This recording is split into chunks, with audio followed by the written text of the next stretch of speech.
We're here at the Christchurch Episcopal Cemetery on St. Simon's Island to talk a little bit about the Wylly family and the feud that took place in the early 1800s here along the coast of southeast Georgia.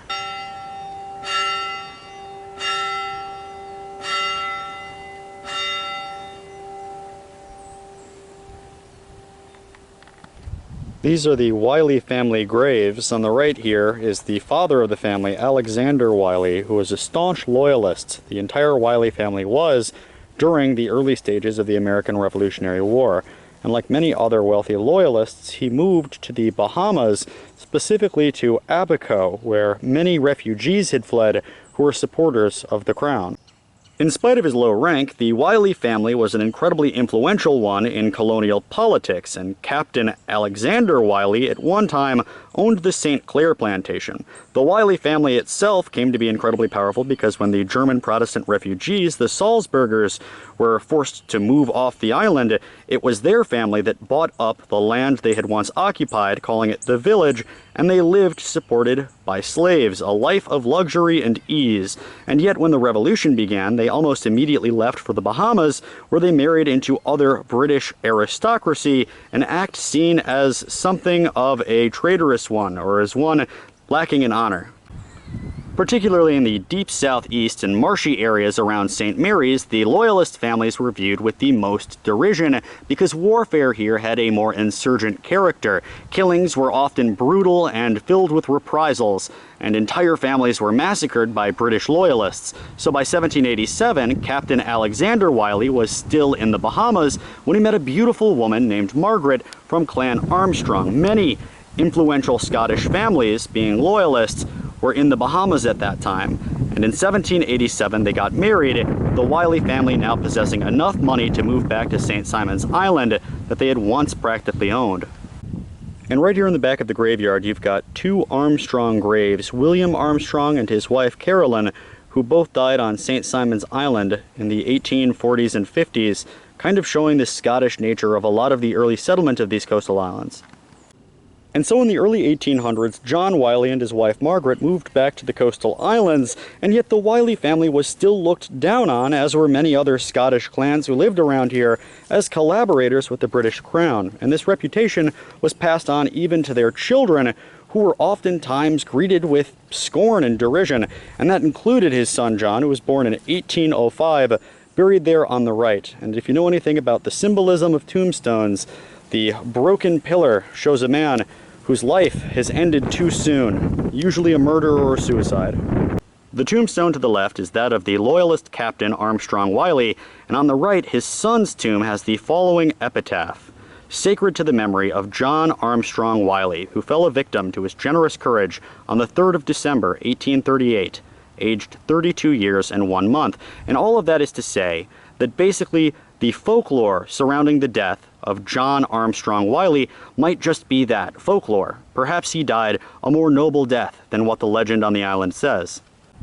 And that legend goes that John Wylly and the entire Wylly family had a bit of a chip on their shoulder and the honor of their family's surname to defend when in the early 1800s, John Wylly and the rest of his kin got into a feud with Dr. Thomas Hazard over the property line. This feud lasted for many years until one day, supposedly, John Wylly passed the doctor on the road and spat in his face. The doctor responded by shooting John Wylly and killing him. The case made it to court, but naturally the doctor, who was not a loyalist, was acquitted, and John Wylly was buried here in the Armstrong plot on the St. Simon's Episcopal Church.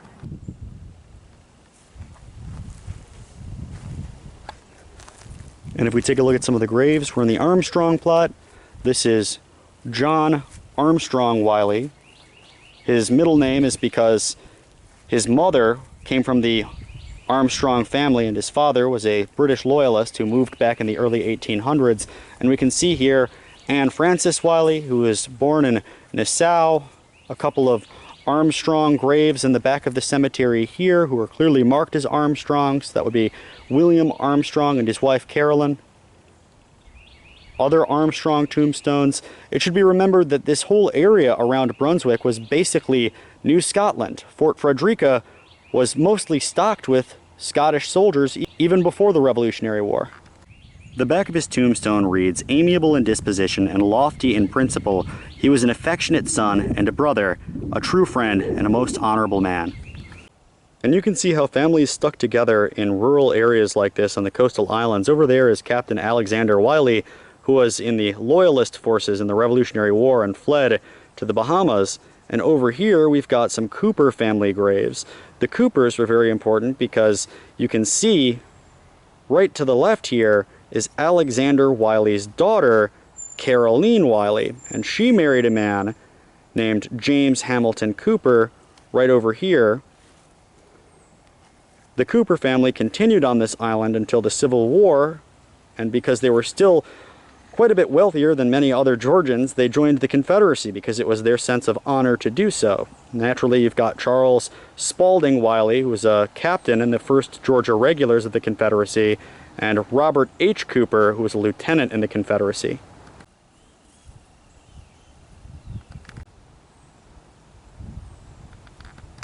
Some more proof that the Wylly family had quite a few children in the Bahamas, born in Nassau, March 14th, 1798.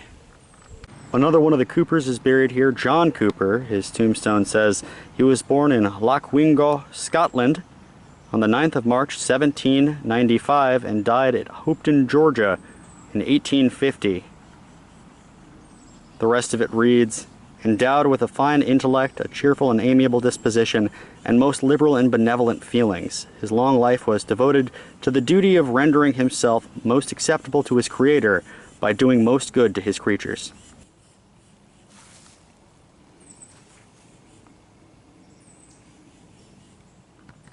And here are some relative newcomers to the island who were Scotsmen, the Gowan family.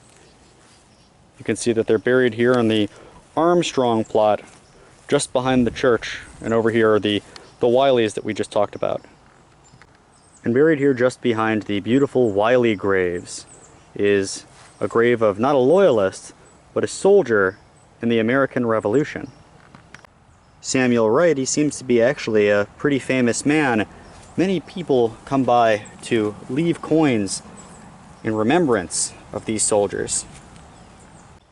And this is one of the most beautiful monuments I've seen in this cemetery. I haven't seen any others that look similar to it. Beautiful white marble to Isabella Hamilton, the wife of Reverend Theodore B. Bartow and the daughter of Rebecca Cooper. And what's interesting about these Scottish names is the marble workers would have naturally assumed that it was spelled with 2 O's instead of OU.